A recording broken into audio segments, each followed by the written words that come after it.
Yes. It's nice to meet you. That's the first test. You can't get on board. So maybe what I'll do is, I'll try to take hands, and then I'll try to see hands, and then you guys, we can try to direct the questions. Linda DeWalt. Hi, could we just have the other two answer the questions that Mr. Hanson had asked about? And that was the number of committees or things you've been involved in school, as well as the number of board meetings you've been in. So I'll go first since I was first, I guess. I've just been attending some board meetings just very recently. I have not been on any committees as of yet. A lot of my efforts for volunteering has been for my children with both adoption issues. I run a support group in Windsor. So a lot of my efforts has been more focused on my kids and what I can do for them. Because of course they have unique issues with what they've been through. Over the past, let's see, I've been at the school 5 years now. I've volunteered on the education committee and the accountability committee, and of course in the classrooms. Over the past 3 years, I don't have enough fingers on two hands to count how many board meetings I've attended, so a lot. Good, thank you. Other questions? Oh, Michelle Carr. I have a question for our two community members. I was just curious how you found out that there were board openings coming up and how you knew to apply for these board positions. Go. Jenny, let's start. I was, I guess, informed by a person at my church that was up, basically right at the front door. And actually, I'd been kind of trolling around for something like this, so it wasn't like an assault that happened over 3 years or anything like that. I was asked to look at an issue, I think it was a year or two ago, so that was my board meeting participation, or at least being there. But it really wasn't something that was, bingo right there. It's the charter school. I'm acquainted with Mr. McCauley, who has a gym named here, so I guess been tangentially understanding because of him and what he did over here and giving him some legal advice that it was here. I was kind of surprised when we moved from Fort Collins, and of course that was in about the same time that this school was there, and the idea of core knowledge, as I said earlier, kind of came together. But I guess I got the tip that there was a turnover, and so this is my opportunity. Anybody else? So for me, it was sort of by chance. I'm constantly looking for information to bring into the classroom for my students. And so I was looking around if you guys might, so I have a 7-month-old son who's the cutest thing ever. And I take him just across the way here for daycare. And so anyway, so that's why I knew this was here. And so I was pulling information in on local charter academies for discussion, and it just so happens that I was scrolling on the front page, and there it was. So I'm very, very passionate about students, and so I love this one.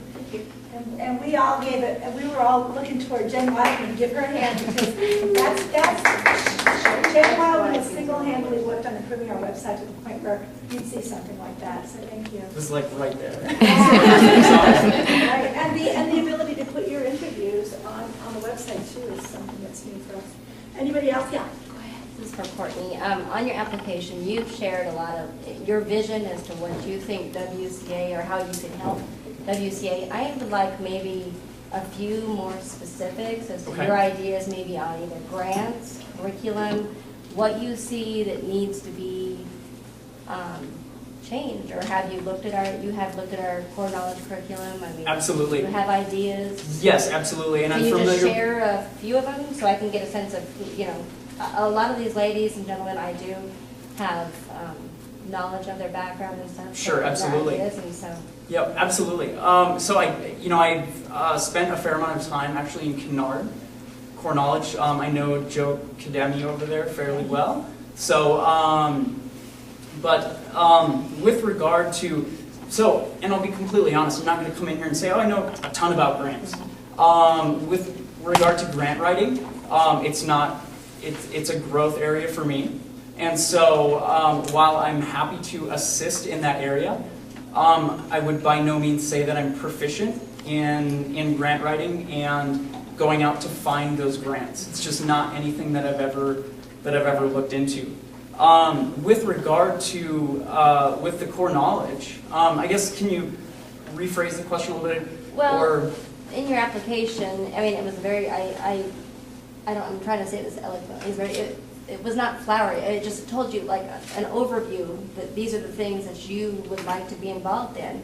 And I'm wondering if you were going to be more of a leader or a follower as to ideas? Absolutely. Or are you going to, Yes. we have people that have been in here with kids and who Yes. know, so I want somebody who... Yeah, with regard to this school, I've spent a ton of time with students, and that's really why I got into education in the first place, is because I love spending time with students. How are you going to get to know? That's what I'm saying. If you're not in the school, how are you going to get to know us and what the school is all Yeah, about? great question. So, and on my application, one of the last things that I stated is I don't feel, and Jim mentioned something like this also, I don't feel as though a position on the board is just, kind of coming into board meetings every once in a while. One of the things that I really want to do is I want to be on the ground level. I got into education not so I could take part in boards, but so I can be on the ground level spending time with students. And so one of the ways that I want to get to know the community here, teachers and students, is spend a lot of time at fundraisers, at events, when you've got all of these things, band concerts, things of that nature. I'm not going to be a member at large because I'm going to be here all the time.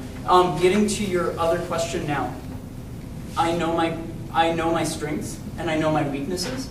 Now, if I were on the board with Jim here, I'm absolutely going to let him take policy analysis because that's his thing. So what I want to do is take my strengths and assist the board in moving forward. So, and is it still sort of, did I talk around the question? Yes. I did. In a good way.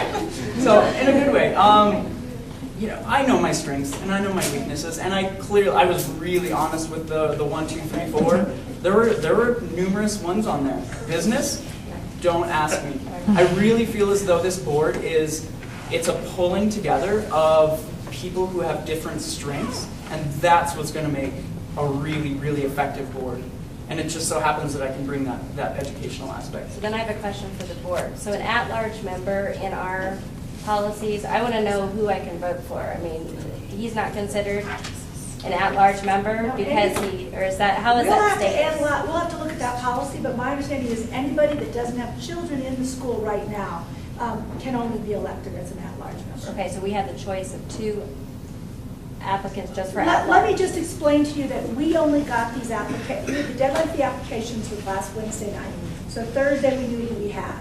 So we have not really studied that. We didn't even realize we were going to have two folks that didn't have kids in until Thursday night, around Thursday. Right. So we'll check into that, and that'll be very clear when you do your work, when you have to go in and vote. But the idea, my belief is that if you do not have kids in the school, you are considered an at-large member.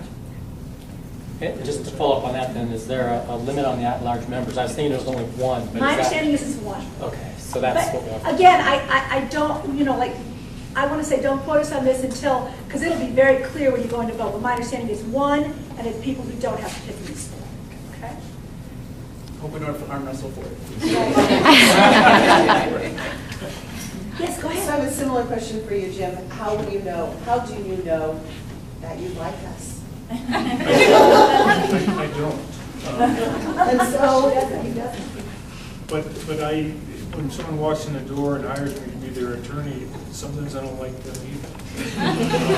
But that doesn't, you have to separate that from what you're going to do, because, and this is really not school board membership, this is legal licensure, where I have certain duties and I have to ultimately keep them, unless your client's guilty as hell, but you're going to tell a jury that he's Snow White. But directly to your question, I can only say that I know some parents here and I know some children here, and I just recognize in the audience that I know someone else who used to live right next door to me. And so I've not met someone here that I just despised yet, so I've got a pretty good idea that it'll probably go okay. I think I'd like to speak to that. I mean, we've both been in the community a really long time.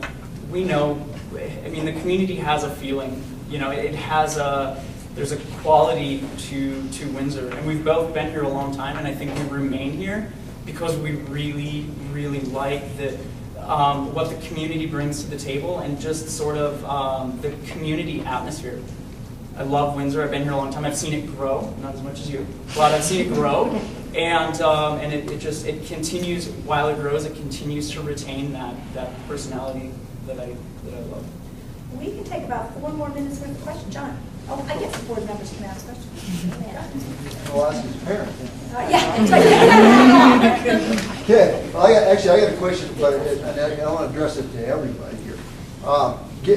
Given the current financial situation of the state of Colorado and the current economy, and one of the challenges that we have as a charter school, number one, because we're fully built out, with the exception of some kids in the 7th and 8th grades, predominantly, and with the increasing cost of operations, and if we want to continue to grow our school and make some additional improvements, what ideas do you have for additional revenue streams that can we rely on in the future? So let's just, maybe whoever feels able to answer first can start, and then we'll just go down. Brief answers if we can. Yeah. You want me to start? Sure, Jim.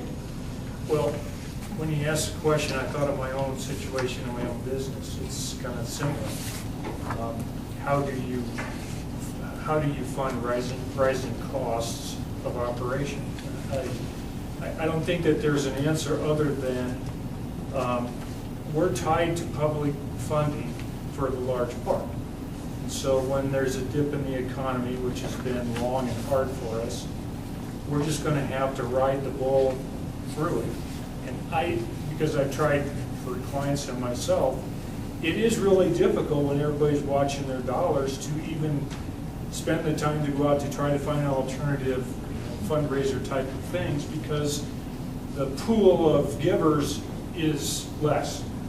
So I hear what you're saying. I don't think there's an easy answer to that. There's no golden bowl that we can go chase down. So it's a matter of maintaining, I think, and that requires more difficult decisions because it affects these kids. It affects our ability to have a growing waiting list for whatever in this charter school, and it's just reality. But I guess the sunrise at the end of the recession is that when everything else turns around, then we'll be able to better grow our service.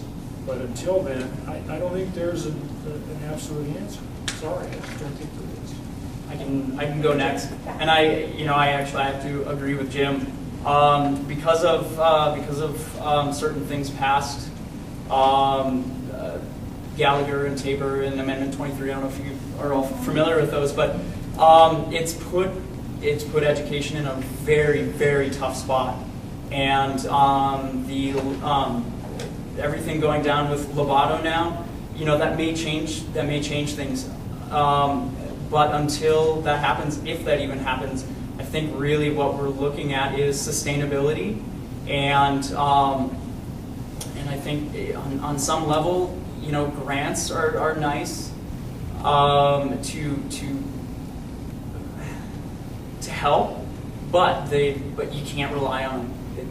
It's just that it'll sort of help, but it's not going to solve the problem.